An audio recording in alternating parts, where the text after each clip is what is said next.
नमस्कार, मैं हूं मनीष जैन। लोकस्वामी के लिए आज हमारे साथ में हैं खंडवा संसदीय क्षेत्र से भारतीय जनता पार्टी के प्रत्याशी ज्ञानेश्वर जी पाटिल। ज्ञानेश्वर जी, आपका बहुत बहुत इस कार्यक्रम में स्वागत है। सीधी बात करना चाहूँगा, वो सवाल जो जनता आपसे पूछना चाहती है। पिछले 2.5 साल में ज्ञानेश्वर पाटिल ने खंडवा संसदीय क्षेत्र को क्या उपलब्धि दी जो फिर से चुनाव मैदान में उनसे वोट चाहते हैं? देखिए, भारतीय जनता पार्टी के प्रत्याशी के तौर पर पिछली बार भी जनता ने मुझे आशीर्वाद देकर लोकसभा में अपना प्रतिनिधि बनाकर भेजा और लोकसभा में जाने के बाद मैंने इंदौर से इच्छापुर रोड को गति देकर उस काम को शीघ्र शुरू करवाया। इंदौर से लेकर तो अकोला तक ब्रॉडगेज के काम में तीनों बजट में लगभग 25 करोड़ रुपये का प्रावधान करवा के उस काम को गति देने का काम किया। उसी के साथ खंडवा के अंदर सर्व सुविधा युक्त 350 करोड़ रुपये की लागत का रेलवे स्टेशन निर्माण होगा।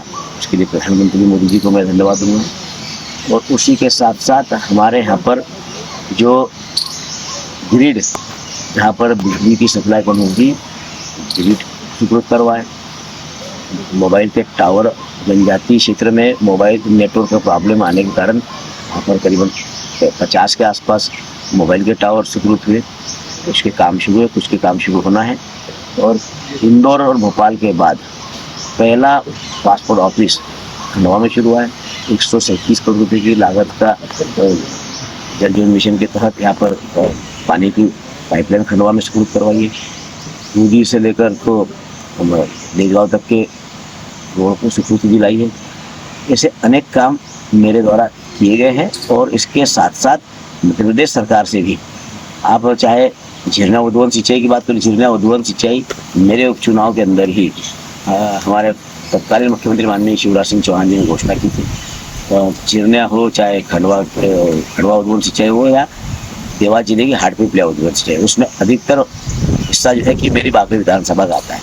तो तीनों परियोजनाओं के लिए भी प्रतिदिन मुख्यमंत्री से आग्रह कर के वो काम भी स्वीकृत हुए। और इसके अलावा जो छोटे मोटे जो काम, रोड वगैरह जो है, पुल पुलिया है, कई बैराज है, इसकी तो मैं गिनती नहीं बता रहा हूँ। सांसद जी, एक बड़ा विषय खंडवा संसदीय क्षेत्र में रोजगार का है। यहाँ पे रूधी में ग्रोथ सेंटर जरूर बन गया और सालों से वो वीरान है। देखिए, जैसा बुरहानपुर के खड़कोद रेटा में उद्योग को बढ़ावा देने के लिए तत्कालीन मुख्यमंत्री शिवराज सिंह चौहान जी ने वहाँ पर जो जमीन के रेट थे उसको कम करवा कर उद्योगपतियों ने जैसी मंशा व्यक्त की थी उसके अनुसार काम किया है। और मैंने यहाँ के हमारे खंडवा के उद्योगपतियों से भी रूधी ग्रोथ सेंटर को लेकर चर्चा करी थी। और तत्कालीन उस समय जो अधिकारी भी थे और मंत्री जी से भी, उनसे भी बात करी थी कि यहाँ के व्यापारी क्या चाहते हैं। मैंने यहाँ के व्यापारियों से बात करी कि आप लोग क्या चाहते हो, एक बार अपन मीटिंग कर लेते।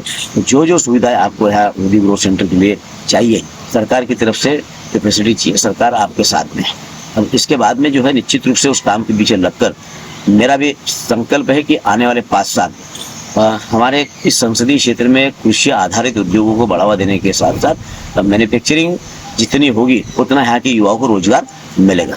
और आने वाले, क्योंकि अब मैन्युफैक्चरिंग जो भी उद्योग लगाने के लिए रेल चाहिए, सड़क चाहिए, बिजली चाहिए और पानी चाहिए। और ये चारों व्यवस्थाएं हमारे यहाँ पर तैयार हो गई है।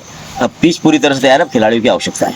वो आने वाले समय में निश्चित रूप से आपको उसका परिवर्तन और काम दिखाई देगा। पाटिल जी, पूरा चुनाव भारतीय जनता पार्टी जो है एक चेहरा मोदी के नाम पे लड़ रही है। तो आप ज्ञानेश्वर पाटिल के नाम पे वोट मांग रहे हैं, उनके काम के नाम पे वोट मांग रहे हैं, केवल मोदी के भरोसे चुनाव लड़ रहे हैं? देखिए, देश का चुनाव है, देश का चुनाव है और स्पष्ट जनता के सामने कि हम किनके नेतृत्व में लड़ रहे हैं। हम माननीय प्रधानमंत्री मोदी जी के नेतृत्व में चुनाव लड़ रहे हैं, तो उनके नाम से ही वोट मांग रहे हैं, जो उनका काम है।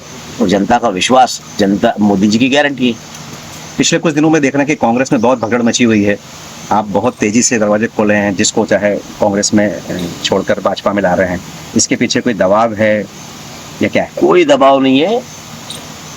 प्रधानमंत्री मोदी जी का संकल्प है कांग्रेस मुक्त भारत बनाना। और मोदी जी का तो संकल्प मोदी तो आज कह रहे हैं, ये बात तो गांधी जी कहते हैं कि अब देश आजाद हो गया, अब कांग्रेस को खत्म कर देना चाहिए। लेकिन कांग्रेस, गांधी परिवार ने कांग्रेस के नाम का दुरुपयोग करके आज सत्ता का सुख भोगने काम किया। देश को लूटने का काम किया है।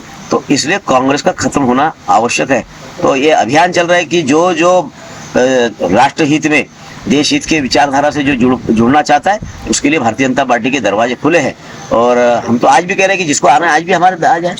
हमारे विचारधारा से जो मेल खाकर रहेगा वो बिल्कुल आगे बढ़ेगा। एक अंतिम सवाल, भारतीय जनता पार्टी में ज्ञानेश्वर पाटिल इस बार 2024 में कितने की लीड से जीत रहे हैं? सारे रिकॉर्ड टूटेंगे। मतलब अभी तक के जितने स्वर्गीय नेता नंदू भैया जितने वोट से जीते थे, उसका भी रिकॉर्ड टूट के गुरु का रिकॉर्ड चेला ही तोड़ेगा। धन्यवाद।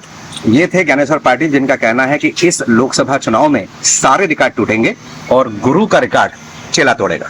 धन्यवाद।